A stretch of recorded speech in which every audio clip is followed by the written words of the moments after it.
We start Total Football this afternoon, though, with the big Super Sunday game at Anfield, where Liverpool take on rivals Manchester United. Ruben Amorim will be speaking to the media this afternoon. We will chat to Daniel Kahn ahead of that news conference in just a moment. But first of all, let's head to Liverpool's training ground. Vinny O'Connor is there. Vinny, you spoke to Arne Slot this morning. Liverpool, of course, lost their last 3 games in all competitions before the international break. How did Slot reflect on those recent struggles? Yeah, Joe, I don't think he takes them in isolation. He's looking at the course of the season as a whole, really, and the fine margins that have gone against Liverpool in the last 3 games probably went in their favour in the previous 7 before that. And he's looking at Liverpool's performances as a whole. He feels there needs to be an improvement across the board, really, certainly in terms of the goals that they're conceding at the moment. And he's far from happy at the amount of opportunities they're allowing, certainly the amount of crosses that they've allowed into the box that have created those opportunities for opposing sides as well. But at the same time, I think there's an underlying defiance from the Liverpool head coach that maybe things aren't as bad as some would have you believe. Results don't lie. If you lose 3 times in a row, we have to do better. But I think these players that have experienced so many things don't wake up at night thinking, wow, we've lost 3 times. We need to be aware of that. We are aware of that, and we have to react to that. But maybe after losing 3 times, you're hoping for that sparkle or this 1 or 2% more. Not only from us, also from our fans on Sunday. Wonderful sight and exhilarating sound. This place rumbles as it does only for this collision of the historically mighty. This for each is always the one. I look forward to every single Premier League game, but maybe even more towards the Man United one, because I know how special it is, and I've experienced it last season, how special of a game it is.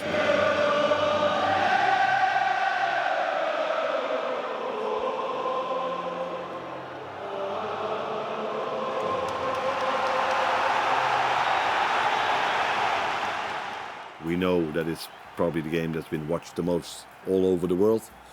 So yeah, it's special to be part of it. But in the end, it's also a game where we have to be at our best, because United, in my opinion, has had a better start of the season than maybe the league table is showing. So yeah, very interesting game, and a game to look forward to. And Vinny, of course, big games often require big moments from big players. Liverpool smashing the British transfer record for Alexander Isak to deliver those moments. Do you think now is the time to start judging his performances in a Liverpool shirt?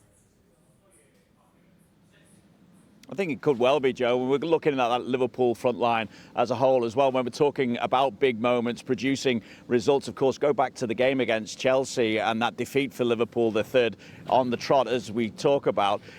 There were moments there for Mo Salah as well, the kind of moments that you'd expect him to take, but he wasn't able to take them at that point. And that's why Liverpool, in essence, I suppose, or certainly part of the reason why Liverpool find themselves on that 3-game losing streak. Now, when it comes to Alexander Isak, of course, we know because of his protracted move from Newcastle United that he had no pre-season. Liverpool have been trying to squeeze that in, whilst, of course, in the midst of a Premier League campaign, and a campaign in which they're looking to retain their Premier League title. However, he has been able to get minutes, of course, in that Liverpool side. It's been built up gradually over the course of the international break. Of course, he was able to get a couple of 90 minutes in for Sweden as well. So now it appears, according to Arne Slot, that Alexander Isak has got his pre-season out of the way effectively now. So maybe now is the right time to start judging his performances. I think now he's had his 5-6 weeks of pre-season, which is normal for every player, especially if you've been out for 3 or 4 months. So fitness-wise, I think he's now close to the level he should be, and now I think we can judge him in the best, in a fair way from now on. So I know how this industry works. If he plays there twice and doesn't score, then that's not what you're hoping for. Of course, you're hoping if they go to the national teams that they score goals, like Cody did, like Virgil did, like Dominic did, and like McAllister did. Do I forget a few? Probably. But I think his pre-season may be finished now. He's played a few games, 70, 80, 90 minutes. So let's see where he is in the upcoming weeks.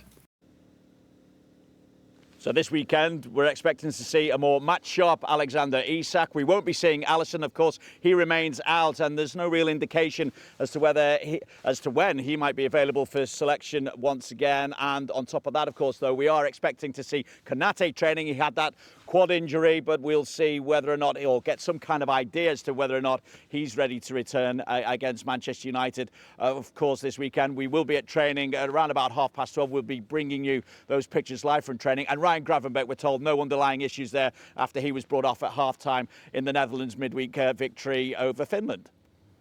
Vinny, thank you for now. Let's go from the Liverpool side of things to the Manchester United side of things. Then Daniel Kahn is there for us. And Dan, Amorim has had public backing from Sir Jim Ratcliffe during the international break. Do those comments help give him time, or do they actually put even more scrutiny on him to pick up results?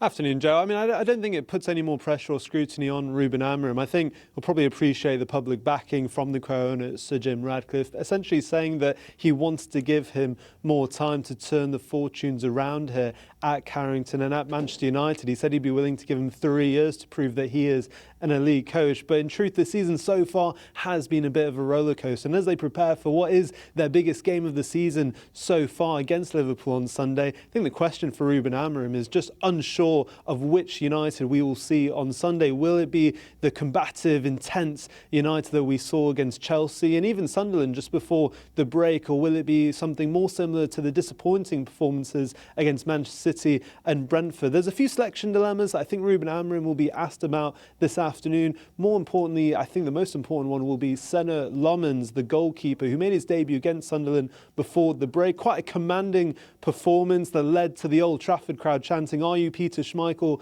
in disguise?" I think a little bit tongue-in-cheek, but I do think that shows just how much the fans appreciated the young Belgian's debut. So whether he will continue his second appearance at Manchester United at Anfield on Sunday, I think that will be a topic, as well as just finding out a few other fitness issues. I was at training yesterday and didn't see the likes of Lisandro Martinez and Nuasar Mazraoui, so we'll get updates on them as Ruben Amorim previews what is a huge game as United look to finally attempt and get back-to-back wins in the Premier League under Ruben Amorim. It hasn't happened since May 2024. Can they do it at Anfield? Well, we'll hear it from the Manchester United boss from just after 1:15.